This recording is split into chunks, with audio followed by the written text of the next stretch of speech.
Coachella. Where to perform? Coachella. Coachella. Coachella. Coachella. One day they will perform at Coachella. Hopefully, 5 years from now po, syempre wala na pong pandemic and nililibot na po ng BINI ang buong mundo. Syempre lahat po ng parte ng Pilipinas, yes po.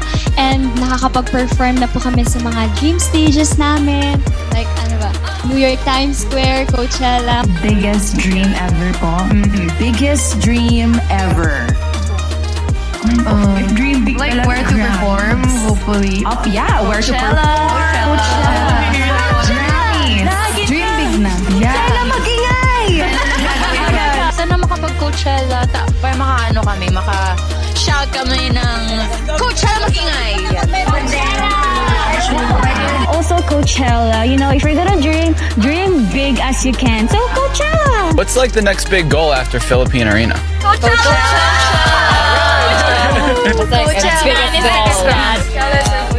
You guys hit that log right there. Right there. Hit it. Hit that log. That's a log. There it is. Now it's gonna happen.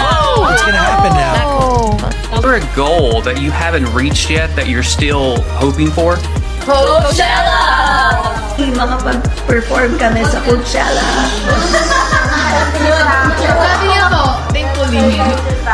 Because we really want to perform in Coachella. Siyempre, very big milestone siya, di ba, Gwenny? Pasok na ang Nations Girl Group sa lineup ng mga magtatanghal sa isa sa pinakamalaking music festival sa mundo, ang Coachella. Historic ang Nations Girl Group na BINI na magpa-perform sa Coachella sa California. Sayaw sabay sa ikot ng